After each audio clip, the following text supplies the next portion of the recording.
Hey,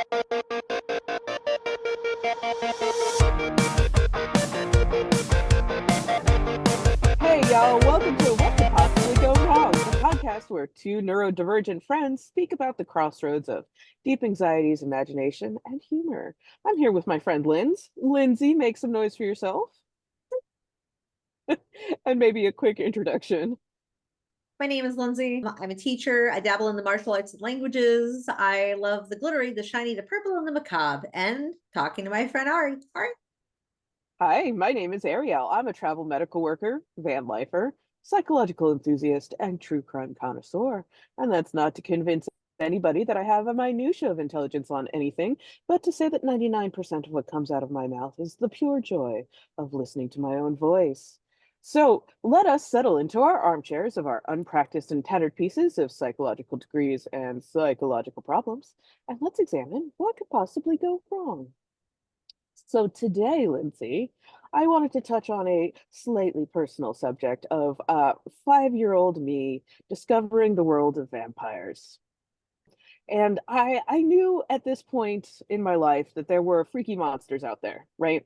Um, we I think I had like my first sleepover and we played Bloody Mary and told ghost stories and things like that. So I was aware that there were creatures out there. And I went as a very young child to my public library. Yay, libraries, don't ban books.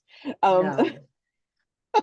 and I picked out this magical blue cloth-bound book with gold embossing all over it. And it was like, I can't remember the name, and I have looked for this book again, but it was like magical movie monsters and historical figures. Like it was the combination of both of them. And it was definitely, now that I think about it, definitely meant for children because one side would have the picture and then the other side had a fairly large print paragraph or two, not too much words, about what this thing that you were looking at was. And while I was flipping through this book on my kitchen table, my mom kind of looked over my shoulder and was like, "Oh my God, your father looks like Vlad the Impaler." And I was obsessed after that. Because yes, as a matter of fact, my father does look like Vlad the Impaler,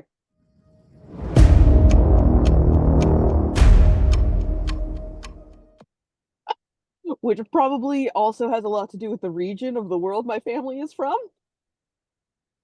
But the likenesses were definitely there. So this definitely set me on a course of all of the lore that I could possibly devour on vampire history. Um, And so today I wanted to discuss what would happen if 5-year-old me actually decided to do this as a career. What would it be possible? What could possibly go wrong if 5-year-old Ari wanted to find or kill vampires? Fair enough. So the question, right. So the question is a 5-year-old capable of it, right? And Mhm. the answer is sort of. At 5 years old, kids start to have some pretty significant milestones. Their vision is finally 20/20. They can skip, jump, and have pretty good balance about it, where 2-year-old them would probably topple down, skid a knee, the whole thing. They're able to question why and relatively understand the answer, or at least accept it. If they are not capable of empathy, that's not a big milestone issue at this point, but they do understand that there is, reasons for doing something and reasons for not doing something. Isn't that the end of Um, prime brain development as well? Ages 0 through 5 is prime time for brain development, and most of the personality is already formed. So, you might be Absolutely. set forward on your path of vampire destruction. Mhm. Yes, yes, absolutely. Now, the reasons why a 5-year-old wouldn't quite meet the standards to be a vampire hunter exactly is because it really does, according to Malcolm Gladwell, take 10,000 hours of practice to become like an expert in something. And I'm going to even argue, because Malcolm Gladwell has been problematic over the his last couple of books, that it's not so much 10,000 hours for expertise or mastery as his thesis, but I would say that that's competency. And 10,000 hours is for like 20 hours a week of practice for the next 10 years. And we can see this in practicality in, gold medal gymnasts. Some of the youngest gymnasts we see are around 12 to 14 years old. And I'm even going to count out some of the 11 and 12-year-olds because those gold medalists they most definitely won their gold medals. Okay, don't get me wrong, but it was during the 1920s, and if you ever watch Olympic level gymnasts, there's a huge difference between what was expected in 1920 and what is expected in, let's say, 1996, where our first gold medalist is. She wins the gold medal. Her name is Dominique Monsenyu. Dominique Monsenyu. French. French. French. Uh, a beautiful young girl. She is 14 years old, and she really just nails the 1996 Atlanta Olympics. Her and actually most of her cohorts, actually, and they're all between the ages of like 14 and 17. So I think that this definitely has shown that it takes a while to really develop these physical skills that would be necessary to even chase down, right, a vampire. Right. Let's say we've spent all of these years identifying and studying and knowing what we're looking for. Maybe we even have a name, right? But then you have to chase this person down. That's going to take some physical gumption. So let's flip the script a little bit. Now that we've evaluated the 5-year-old, that it can't be a 5-year-old, it has to be like a 14-year-old at youngest, right? Right. So what could Let's possibly go wrong with the 5-year-old? Death. death, Uh, death. death, Oh, let's give him a fighting chance at 14 now. You know. right? Exactly. So I'm not really going to get too much into all of the vampire lore because there are so many vampire lores out there. Are you avoiding the sun because it kills you, or are you avoiding the sun because you're sparkly? Yeah. Yeah, yeah. Yeah. Or do you have to count all the beans? Are you Ah, ah, ah. right? Or are you a Nosferatu who climbs out of the rocks near the beach in the middle of the night to feed and then store your bones next to you in your cave? There is a lot of vampire lore. We are obsessed as even a culture, whether we want to admit it or not, with the vampire lore. It's very romantic, it's very creepy, it, and at times in our history, it's actually been frighteningly real. Mhm. So I'm going to touch on a very, very specific part of vampire lore that comes through a book called Vampires Through the Ages, right? And it's from a South Slavic tradition. We're gonna kind of go back towards our Vlad the Impaler area, Mhm. and it's a tradition saying that that vampires weren't like human formed, right? They were like this black shadow that would come into the middle of the night and like steal your breath. But most importantly, they could have children. And those children would either become vampires themselves or vampire hunters. And so like I definitely saw this black shadow more as a gooey figure, with like asexual budding happening. Like the blob. Like the blob, that it would sneak into, the room of its prey in the night and like attack and then have the metabolic energy to blob off like an Oh, amoeba. yes. um but so they would have this then child, Mhm. which means vampires are um kind of like, capable of reproduction. So would they find, as all creatures do, that the baby of even other species are cute and therefore wouldn't attack them? Hmm. Like, so parental instincts might still be intact. Right. Yeah, because Absolutely. there was a study I remember from social psychology where it explained that like parents of certain species don't eat the young even though they're screaming and annoying because the eyes are a certain proportion of the face and they're so cute. So yeah, so that could possibly prevent, if they had that feeling, a vampire from murdering a child vampire hunter instead of being attacked by their regular hamburger in the middle of the night. Yeah. Exactly. And just for giggles right now, hey Lyndzy, what's your hand gesture for baby?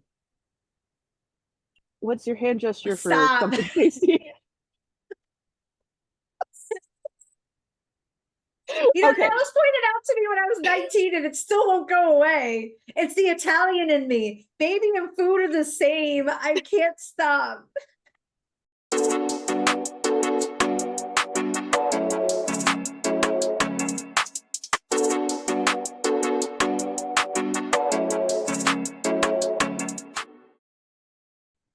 I've always loved that about you. Oh, But back to our all subject Eric's at hand. fault. Oh, Okay. Eric's It's just so now we have this child that must choose between vampire and hunter, between the light side and the dark. are they a Sh Sith or a Jedi? That's right. Shout out to May the 4th that just happened. Um, Indeed. and I also kind of thought about, you know, especially in popular culture, the whole Blade phenomenon, where his mom was attacked, and that's created a vampire daywalker who became like, you know, a bounty hunter, or a was he bounty hunter or just hell bent on killing them all? I can't quite remember. Wesley Snipes really did a great job at bringing him to life. So that's kind of my vampire angle. Like, perhaps because they can reproduce, they would not feel so threatened by a younger vampire hunter, although they would know the dangers of attacking and reproducing, that child could then come after them. There is also the energy vampire theory from What We Do in the Shadows. Did you ever see What We Do in the Shadows? Colin Robinson, like, just it's a very quick process from baby to adult, and he just happens to remember. He leaves all of his stuff in every life, and yeah. Brilliant.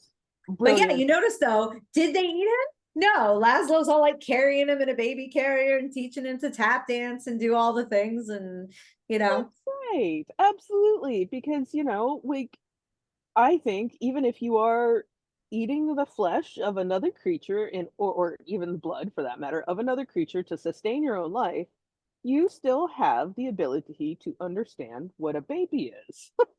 Well, this is true, but then you go back to veal. Like, you know, baby Ooh, cow is kind of delicious.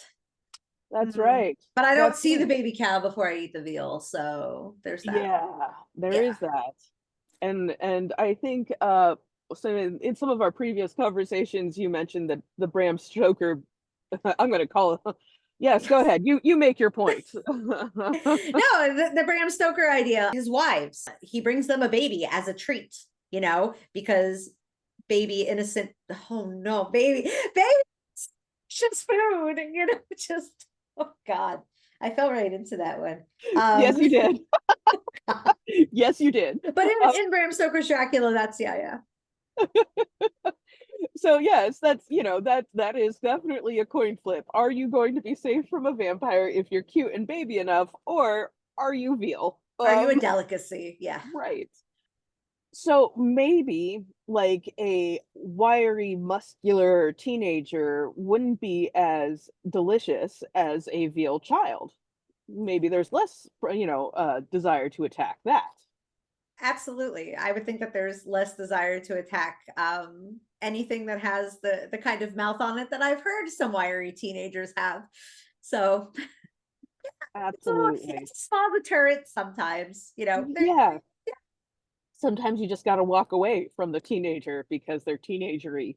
Absolutely, absolutely. The deep breaths and the happy thoughts. They're just not full brain development yet. They don't know what they're saying, you know.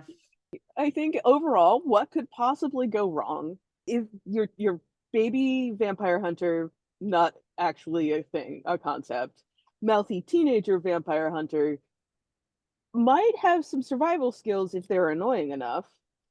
And That would totally make a good movie too. Okay. I mean, granted, we already have Buffy the Vampire Slayer, I was but I gonna say, mean, did you see that? Mouthy teenager vampire hunter saying the slick things they say before they drive a stake into the heart of some old school vampire. Yes. Yep. Good stuff. Good Good stuff. stuff. So what could possibly go right?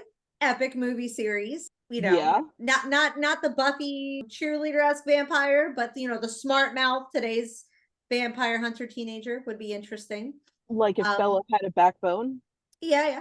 What else could possibly go right? Like you mentioned earlier, they have the acrobatic skills, and by then they could be developed and practiced enough to actually take one out if the vampire has the parental feeling by looking at them or thinking about their own offspring. Okay. Huh. Yeah. And what could possibly go wrong is that they are so cute and desirable to the vampires that the vampires make up a little baby vampire army of cuteness. Ooh, that's terrifying. Yeah.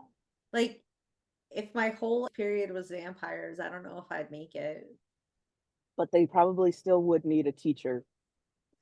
That's true. I would just have to put like a whole bunch of padding on.